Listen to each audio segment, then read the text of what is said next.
Welcome to another journey of the mind, a voyage into the unknown. Today, we're diving deep into a topic that has fascinated philosophers, scientists, and storytellers alike: the possibility that we are living in a matrix. The term matrix often brings to mind the iconic film trilogy: worlds within worlds, digital constructs that appear so real that the humans inside them have no idea they're living in a simulation. But the idea of the matrix isn't just a movie plot.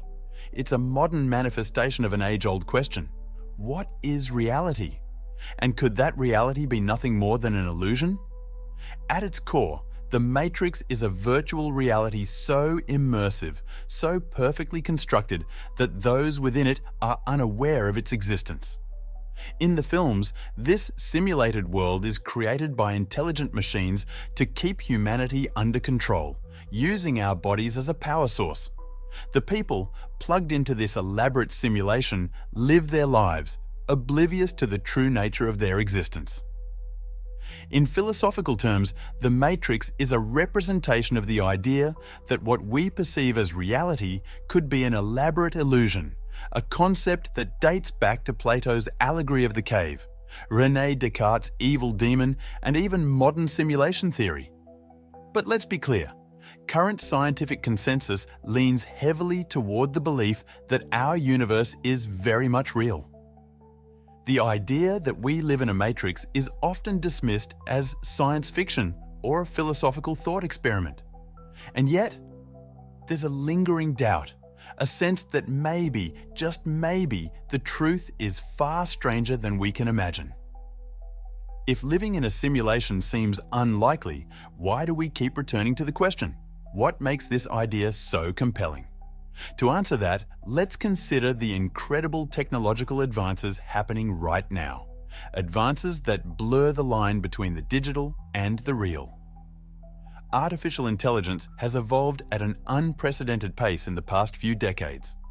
Machine learning algorithms can now generate human-like conversations, art, and even entire virtual worlds.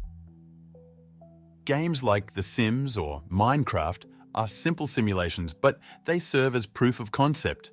We can create complex, interactive environments that feel alive. Think about virtual reality headsets, how they immerse you into digital worlds that feel incredibly real. Now imagine that technology advancing 100-fold. Today, we have AI models that can simulate voices, faces, and environments indistinguishable from reality. Tomorrow, we could be building entire virtual worlds populated by digital people who believe they are real. It's not just a far-off fantasy. Look at the rise of deepfakes. Images and videos so convincing that they can deceive even the sharpest eyes. As our digital tools improve, it becomes harder and harder to distinguish what is real from what is simulated. How long before we can create a reality so flawless that even we can't tell the difference? We already have the seeds of a matrix. But what if the technology evolves beyond entertainment and utility? What if, in some distant future, these simulations aren't just games, but entire worlds inhabited by conscious beings? There are eerie parallels between the world of the Matrix and our own. In the movies, humans are kept in a dream world to serve as an energy source for machines. In our reality, many argue that we are already slaves to technology. Our data mined, our attention harvested, our actions subtly influenced by algorithms that know more about us than we do. Consider this: much of our lives are already mediated through screens. We connect with others digitally, share our experiences online, and even augment our realities with filters and virtual experiences. We're not plugged into a machine like Neo, but aren't our smartphones, our social media, and our constant connection to the internet another form of matrix? A digital layer that shapes our perceptions and defines our realities? And then there's the question of control. In the Matrix, the creators manipulate every aspect of the simulated world, keeping its inhabitants blissfully unaware. In our own world, powerful entities, be they governments, corporations, or unseen algorithms, shape our thoughts, influence our decisions, and subtly guide our lives. Are we really as free as we think we are? Or are we just living in a different kind of matrix, one of our own making? If we are living in a matrix, it begs the question, why? Who would create such an elaborate simulation, and for what purpose? One possibility is that a simulation could be an experiment. Perhaps an advanced civilization is running simulations to study their own past, or to answer philosophical questions about the nature of existence. We could be the creation of some future society, curious about how their ancestors lived, or perhaps how life would unfold in a universe just like theirs. Or maybe it's more sinister. Maybe we're entertainment, like characters in a video game, watched by beings from another dimension. Or perhaps, as in the Matrix films, we're being used as resources, our consciousnesses harvested, our very essence put to use in ways we can't even comprehend. Are they watching us? Guiding us? Manipulating us? Or are we left to our own devices, blissfully unaware in our carefully crafted bubble of reality? The motives could be anything: scientific, recreational, or even survival. But the thought remains unsettling. If we are in the Matrix, what does that mean for our lives? Are our choices real?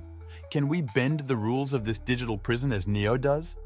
Can we alter our fates, or are we merely playing our programmed parts? The idea that we could somehow take control is both thrilling and terrifying. In the Matrix films, the heroes break free by recognizing the truth and fighting against the system. But in reality, could we ever truly wake up? Or would we be bound by the limitations of the program? Many philosophers argue that even if we live in a matrix, it doesn't change much about how we should live our lives. Whether our experiences are digital or organic, they are still our experiences. We still feel joy, pain, love, and loss. The matrix might be an illusion, but our emotions are real. And perhaps that's what matters most. The burning question: if this is a simulation, can we escape? In the movies, Neo and the others break free by sheer force of will, aided by those who have already escaped. But in our reality, the path out of the matrix, if one exists, remains unknown. Some theorists suggest that glitches in the simulation could reveal the truth. Déjà vu, improbable coincidences, or unexplained phenomena that don't fit our understanding of the world. Others speculate about hacking the matrix, using technology or altered states of consciousness to glimpse the hidden layers of our reality. But even if we could escape, would we want to? The world outside the matrix, as depicted in the films, is harsh and unforgiving, a wasteland compared to the comfortable illusion. Sometimes, as the character Cypher realized, ignorance is bliss. So, here we are, back to the beginning. Do we live in the matrix? The question remains tantalizingly open.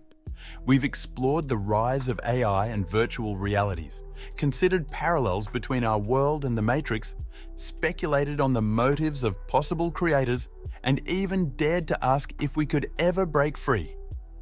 But ultimately, the truth may be beyond our grasp, hidden behind a digital veil or cosmic curtain. The Matrix, whether real or metaphorical, challenges us to question everything, to look deeper, to seek the truth, and to never take reality at face value. What do you think? Are we in the Matrix? Is our world a simulation, an illusion so perfect that we can't see the strings? Or is this, our messy, chaotic, beautiful existence, exactly what it seems? The answer, perhaps, is not as important as the question itself. Because as long as we keep asking, we keep searching. And in the end, that might be the most human thing of all. Thank you for joining us on this journey. Until next time, keep questioning, keep exploring, and never stop wondering about the nature of your reality. If you liked this episode, don't forget to subscribe and give it a thumbs up, which really helps with the YouTube algorithm. Comment what you want us to talk about in our next video, and stay tuned for more explorations into the mysteries of the universe.